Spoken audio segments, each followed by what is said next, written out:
अस्सलामुअलैकुम वरहमतुल्लाहि वबरकातुहू। Friends, welcome back to my channel. आज इस सेशन में हम बहस करेंगे कि ये आर सीरीज नंबर सर्किट क्या होता है, इसका क्या मकसद है। अगर हम डायग्राम में देखते हैं तो ये हमारे पास पॉजिटिव डीसी रेल है, यानी ब्रिज रेक्टिफायर के बाद जो वोल्टेज आते हैं। यहाँ पर ये ब्रिज है, कैपेसिटर है और उसके बाद बाज़ जगह पे इंडक्टर लगा हुआ होता है, बाज़ पे नहीं। तो ये डीसी रेल है।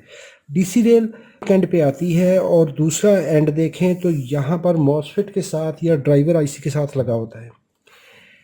इसके एक एंड पे ये एक रिवर्स बायस में डायोड लगा हुआ है। अभी अगर इसको थोड़ा सा जूम करके देखें, डायोड और किसी जगह पे यहाँ पर एक करंट लिमिट रजिस्टर लगी होती है, किसी जगह पे ये नहीं है। इसके साथ में एक कैपेसिटर और ये रजिस्टर, किसी जगह पे दो रजिस्टर होंगे पैरेलल में, किसी में एक रजिस्टर होगा। जहाँ पे हमें ज़्यादा वाटेज की स्पेस होती है तो ज़्यादा वाट वाला एक रजिस्टर यूज़ कर लेते हैं, नहीं तो दो रजिस्टर यूज़ कर लिए जाते हैं। अभी ये दो रजिस्टर पैरेलल में है तो ये 430 ये 215 के का रजिस्टर हो जाएगा। यानी 215 के का तो वाटेज डबल लगानी पड़ेगी। 430 में लगाएंगे तो आधी वाट में लगा के दो पैरेलल में कर लेंगे तो स्पेस बच जाती है। अगर इसको थोड़ा सा हम और गौर से देखें तो अभी ये पॉजिटिव साइड जो है ये आ रही है इस जगह पर। अगर रजिस्टर के इस एंड से देखें तो कैथोड हमारा रिवर्स बायस हो जाता है। इस एंड से देखेंगे तो जब ये आईसी स्विच करेगी तो इसने ग्राउंड को स्विच करना है, तो ये डायोड रिवर्स बायस होगा। यानी इस साइड से देखें तो भी रिवर्स बायस है, इस साइड से देखें तो भी रिवर्स बायस है, क्योंकि वोल्टेज कैपेसिटर से तो गुजरेंगे नहीं। तो हमारा ये एंड यहाँ पे आ जाता है। वीडियो बनाने का मकसद, मेरे एक व्यूअर ने पोलैंड से मैसेज किया, कमेंट किया कि ये जो बाज़ जगह पे 100 के की होती है, 200 के की होती है, ये जो रजिस्टर कैपेसिटर डायोड हैं ये क्या कर रहे हैं, इनका मकसद क्या है। अगर प्रैक्टिकली हम ये मेरे पास लैपटॉप का चार्जर मैंने खोला हुआ है, इसमें देख लेंगे तो ये कहाँ पर होता है। जहाँ पर हमारे पास एसएमपीएस होगी, फ्लाईबैक में या बूस्ट कन्वर्टर में कोई भी चीज़ ऐसी होगी, इसको हम देखेंगे तो ट्रांसफार्मर की ये प्राइमरी है और प्राइमरी के साथ यहाँ पर एक डायोड लगा हुआ है, ये वाला ये डायोड है। और इसको अभी इसके बैक साइड पे जाएंगे पीसीबी के, यहाँ पर देखेंगे तो ये मॉसफेट के ड्रेन के साथ ये डायोड लगा हुआ है। बिल्कुल इसके इस जगह पे आएंगे तो ये डायोड है, ये मॉसफेट के ड्रेन के साथ आ रहा है। इसको अभी हम इस साइड से देखेंगे, यहाँ पर देखेंगे ये कैपेसिटर है, तो कैपेसिटर के बिल्कुल नीचे से ये पॉजिटिव लीड जा रही है, ये वाली। ये कैपेसिटर का पॉजिटिव टर्मिनल है और इससे लेके ये जंपर आ रहा है एक, और ये दूसरा एंड। इस जगह से इस जगह पर पॉजिटिव वोल्टेज आए। इस जगह पर देखेंगे तो ये ट्रांसफार्मर की प्राइमरी है, एक एंड और ये दूसरा एंड। अभी यहाँ पर एक रजिस्टर, इसके सीरीज़ में ये दूसरा एसएमडी रजिस्टर, और इसके ये देखें इस एंड पे और इस एंड पे ये पैरेलल हो रहे हैं। यानी रजिस्टर का ये एंड इस कैपेसिटर के साथ, रजिस्टर का दूसरा एंड इस रजिस्टर के साथ, इसका एंड ये कंपोनेंट और ये कंपोनेंट, यानी कैपेसिटर डायोड रजिस्टर तीन मिलकर। तो यहाँ से ये हमारा डायोड लगा हुआ है, दूसरा एंड डायोड का कैथोड यहाँ पर आ रहा है, तो ये कैथोड इस रजिस्टर से होता हुआ पॉजिटिव टर्मिनल पर पहुँच रहा है। अगर नेगेटिव वोल्टेज को देख लेंगे कि तो नेगेटिव वोल्टेज ये आ रहे हैं मॉसफेट के सोर्स पर, तो ड्रेन से आउट होंगे वोल्टेज और यहाँ पर ट्रांसफार्मर को ड्राइव देंगे। ड्राइव देते हुए उसके बिल्कुल पैरेलल में देखें तो ये तीन कंपोनेंट आ रहे हैं। इन तीन का फंक्शन क्या है, ये क्यों चाहिए। ये है हमारे पास एल के स्विच है 278, और अगर 384243 की बात करते हैं वहाँ पर भी ये, यानी जितनी भी हमारी एसएमपीएस होती हैं मोस्ट ऑफ द टाइम उनके अंदर ये इस्तेमाल हो रहा होता है। इसको देख लें तो ये पॉजिटिव डीसी रेल है हमारे पास। यहाँ पर 4.7 के की रेजिस्टेंस है और इसके साथ 3300 पिको फैरेड का कैपेसिटर है, और इसके साथ में देखें तो ये डायोड है। इस डायोड का ये एंड एनोड जो है ये मॉसफेट के ड्रेन पे लगा हुआ है। तो सोर्स वाली साइड जो है यहाँ पर देखिए तो 1.5 ओम की रजिस्टर लगाकर सोर्स, और ये ग्राउंड है, ग्राउंड रेजिस्टेंस मॉसफेट, मॉसफेट का दूसरा एंड प्राइमरी वाइंडिंग गई कहाँ पे, कैपेसिटर पर। ड्रेन, ड्रेन के साथ यहाँ पर डायोड, डायोड का एनोड, कैथोड जाएगा कैपेसिटर पर, रजिस्टर पर। अभी ये किस तरह काम करता है, ये क्यों लगाया गया है, इसके लगाने का मकसद क्या है, इसको हम अभी डिस्कस करेंगे। इस सर्किट को हम इस तरह से देखेंगे कि ये हमारे पास पॉजिटिव वोल्टेज हैं कैपेसिटर वाले, इसके साथ यहाँ पर ये हमारे पास आ गया ट्रांसफार्मर की प्राइमरी का एक एंड और ये दूसरा एंड। इसको हम कोई भी ट्रांजिस्टर मॉसफेट लगाकर यहाँ पर ड्राइव देंगे, इसको ये एंड ग्राउंड कर देंगे, इस तरह से ये सर्किट बन जाता है। और ये वोल्टेज हमारे आ रहे होते हैं ब्रिज रेक्टिफायर से। अभी इस जगह पर एक डायोड इस तरह सर्किट के अंदर जो दिखाया गया है वो इस तरह से है, और इसका ये एंड यहाँ पर एक रेजिस्टर और इसके पैरेलल में एक कैपेसिटर, और यहाँ पर जो ड्राइव आ रही होती है वो किसी भी एसएमपीएस से, पीडब्ल्यूएम से आ रही है, इस तरह से ऑन ऑफ, फिर ऑन ऑफ, ये इस तरह साइकिल आ रहा होता है। अभी एक साइकिल यहाँ से लेके यहाँ तक, इसको कहते हैं एक साइकिल, या एक साइकिल कहते हैं कि एक दफ़ा ऑन और एक दफ़ा ऑफ, सेम पोजीशन जहाँ पे दोबारा रिपीट हो रही है उसको हम एक साइकिल कहते हैं। ये किसी भी फ्लाईबैक के अंदर ये सर्किट इस्तेमाल किया जाता है। अभी देखें, जब ये स्विच ऑन होगा, कैसे ऑन होगा, ये पल्स आई पॉजिटिव पीक आई यहाँ पर, इसके गेट पर, इसके बेस पर, मॉसफेट है तो गेट पे होगी, आईजीबीटी होगा, तो यहाँ पर ये पल्स आई और यहाँ से करंट फ्लो होगी। अगर इलेक्ट्रॉनिक करंट की बात करते हैं तो यहाँ से ये नेगेटिव चलेगा, पॉजिटिव तक सर्किट पूरा कर लेगा। अगर कन्वेंशनल करंट की बात करते हैं, जो पॉजिटिव से हम उसका सेंस देखते हैं, तो ये इस तरह से पूरा करेगा। यानी इलेक्ट्रॉनिक या कन्वेंशनल जो भी करंट होगी, इलेक्ट्रॉनिक करंट की डायरेक्शन जो है वो नेगेटिव से पॉजिटिव की तरफ शो की जाती है और दूसरे की पॉजिटिव से नेगेटिव तरफ फ्लो शो किया जाता है। अभी देखिए, पल्स आई, ट्रांजिस्टर ने स्विच किया, ग्राउंड लाइन चली, यहाँ पर आई, तो हमारा ये डायोड रिवर्स बायस हो गया। क्यों कि अभी ट्रांजिस्टर जो है इसकी मिनिमम रेजिस्टेंस होती है, ये एक क्लोज सर्किट काम करता है, इसकी अपनी जो रेजिस्टेंस है वो उस वक्त ड्रॉप हो चुकी होती है, तो ये नेगेटिव यहाँ पर अप्लाई हुआ तो हमारा ये सर्किट ऑफ हो गया। इसका मतलब इसका तो काम ख़त्म हो गया। तो करंट को कहाँ से गुजरना पड़ेगा, ट्रांसफार्मर की प्राइमरी से। जब ट्रांसफार्मर की प्राइमरी से करंट गुजरेगी तो इसका मैग्नेटिक फील्ड फैलेगा। उसके अंदर जब भी किसी तार के अंदर, जो फेरेट कोर के अंदर किसी मैग्नेटाइजिंग मटेरियल के अंदर रखी होती है, तो उसमें मैग्नेटिक फील्ड बनता है, तो वो मैग्नेटिक फील्ड की लहरें जो है वो ऐसे फैलेंगी। अभी ये बन गया, और उस वक्त ये इसका टाइम कैलकुलेटेड होता है कि इसको उतना टाइम दिया जाता है कि कितनी देर आपने करंट फ्लो करवानी है ताकि मैग्नेटिक फील्ड यहाँ तक बन जाए। अगर इससे ज़्यादा चलेगा तो हम कहते हैं कोर सैचुरेट होगी, कोर की लिमिट से ज़्यादा आपने करंट प्रोवाइड कर दी, आपने उस लिमिट के अंदर रहते हुए इसको ऑफ़ करवाना है। जैसे ही एसएमपीएस कंट्रोलर इसको ऑफ़ करवाएगी, अभी होगा क्या, ये स्विच हमारा ओपन हो गया। जैसे ही ये ओपन हुआ तो जो मैग्नेटिक फील्ड यहाँ पर बना था इस जगह पे पहुँचा था, पहले कोई मैग्नेटिक फील्ड नहीं था, करंट चलना शुरू हुई, उस कॉयल के अक्रॉस मैग्नेटिक फील्ड, मगनतीसी लहरें जो है वो ऐसे मैग्नेट बनता गया, यहाँ तक मैग्नेट बना, आपने पीछे से ड्राइव रोक दी तो ये मैग्नेटिक फील्ड कोलैप्स करेगा। क्यों कि आपने करंट का फ्लो रोक दिया है, तो ये मैग्नेटिक फील्ड यहाँ से वापस सिकुड़ेगा।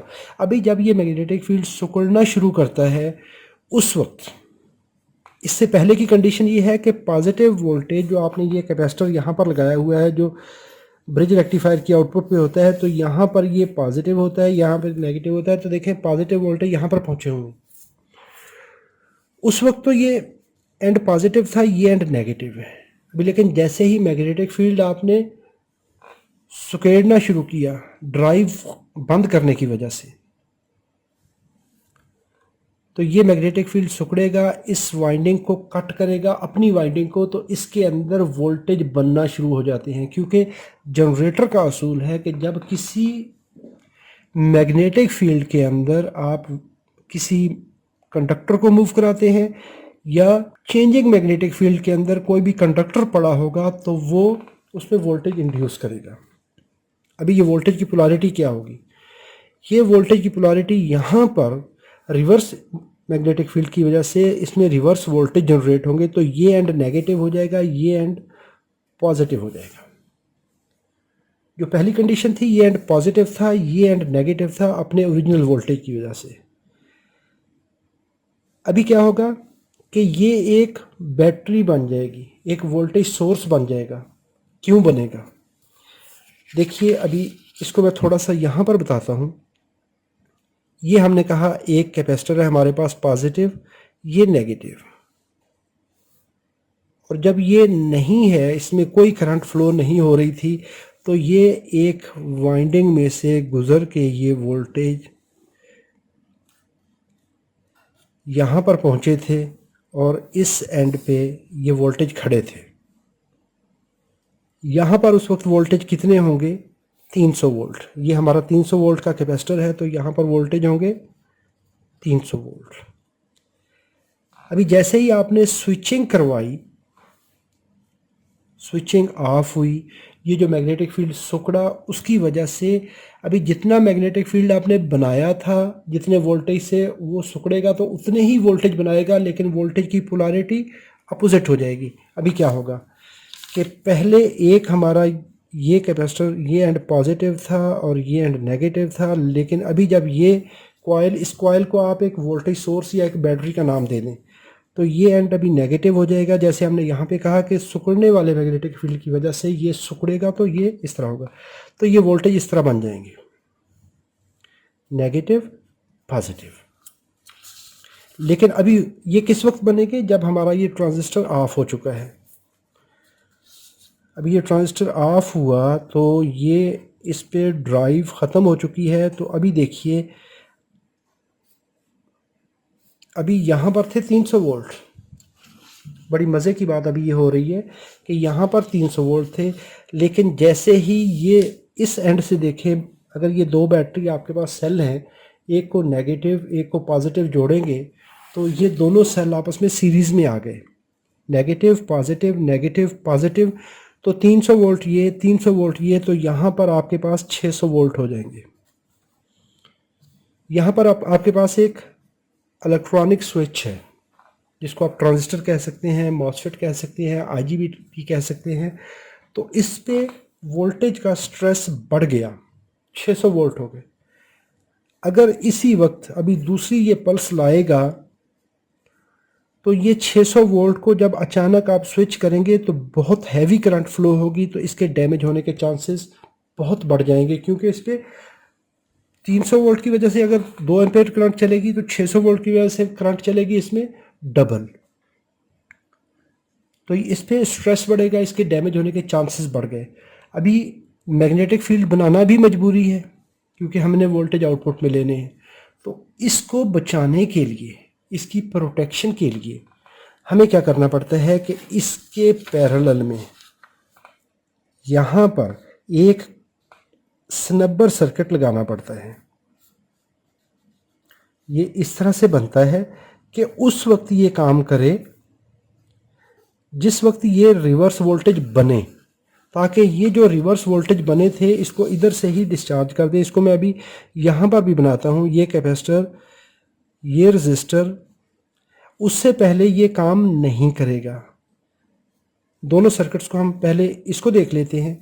अभी देखें, जब ये वोल्टेज नहीं थे यहाँ पर, तो ये बैटरी के पॉजिटिव वोल्टेज यहाँ पर आए, और नेगेटिव अगर स्विच कर रहा है तो यहाँ पर स्विच कर रहा है, तो ये नेगेटिव वोल्टेज यहाँ पे आए थे, तो इसका कोई अमल दखल नहीं है जब ये बैटरी इस्तेमाल हो रही है।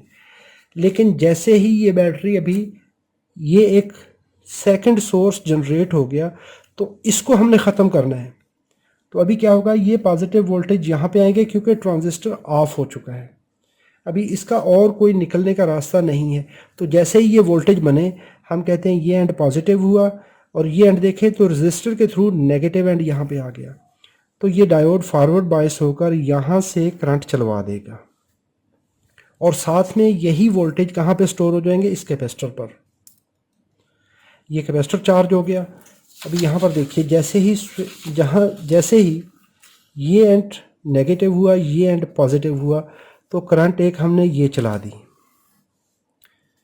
तो इस वाइंडिंग के अंदर जो रिवर्स मैग्नेटिक फील्ड की वजह से, जो सिकुड़ते हुए मैग्नेटिक फील्ड की वजह से करंट वोल्टेज बने थे, उसको हमने करंट चलवा कर डिस्चार्ज करवा दिया।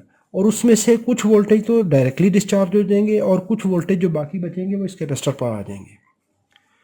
जैसे ही अभी इसका ऑफ टाइम गुजरेगा, न्यू साइकिल स्टार्ट होगा, तो स्टार्ट होते ही क्या होगा कि ये फिर से रिवर्स बायस हो जाएगा। अभी जो हमने जब रिवर्स बायस हो गया तो इसका मतलब है करंट को फिर वाइंडिंग में से गुजरना पड़ेगा, क्योंकि यहाँ से करंट अभी जा नहीं सकती। लेकिन उतनी देर में ये कैपेसिटर हमारा जो है, ये चूँकि चार्ज किया हुआ है हमने, तो ये यहाँ से डिस्चार्ज हो जाएगा इस रजिस्टर के थ्रू। अभी ये रजिस्टर 2 दफ़ा इस्तेमाल होगी।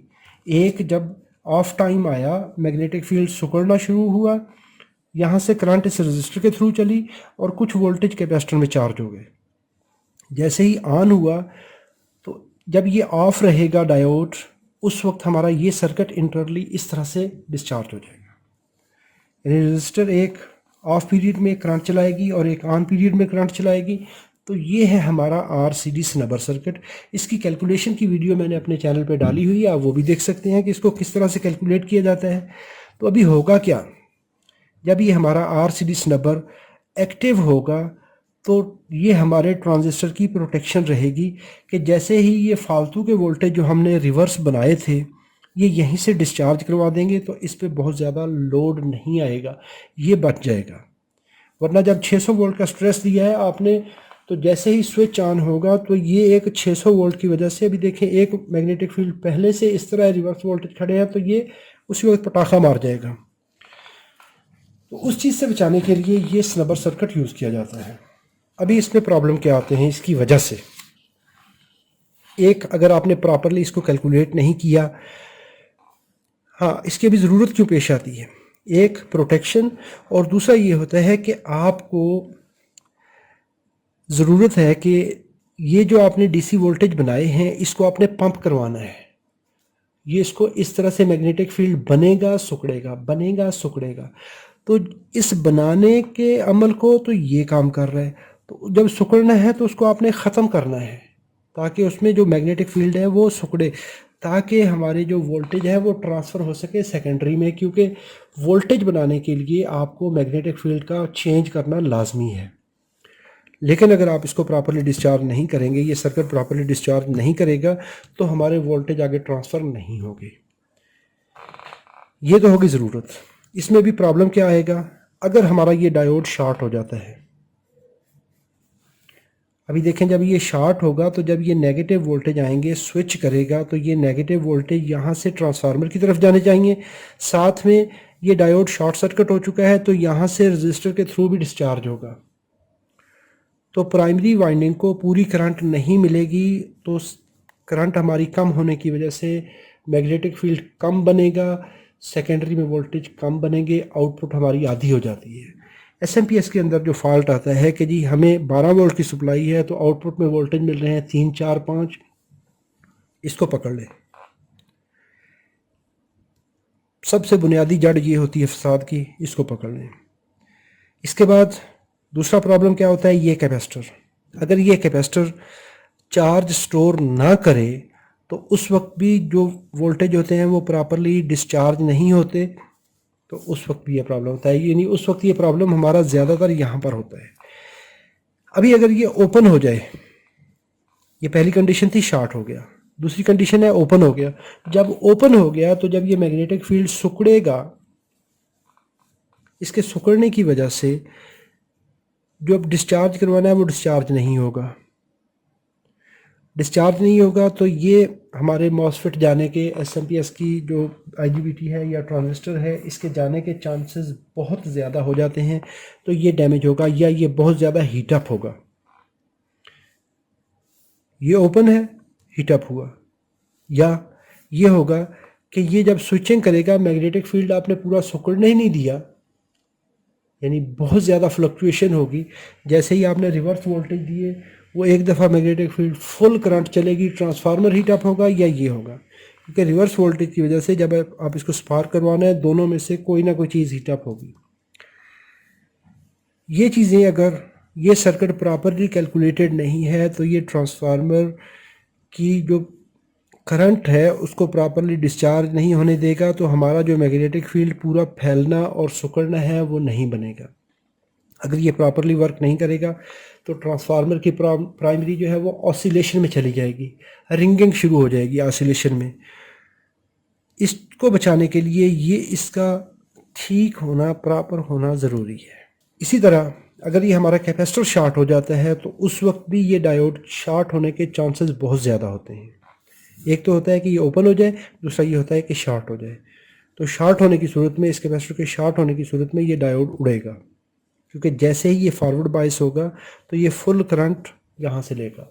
तो अगर आपका ये डायोड शॉर्ट सर्किट होता है तो उस वक्त इसको लाजमी चेक कर लीजिए।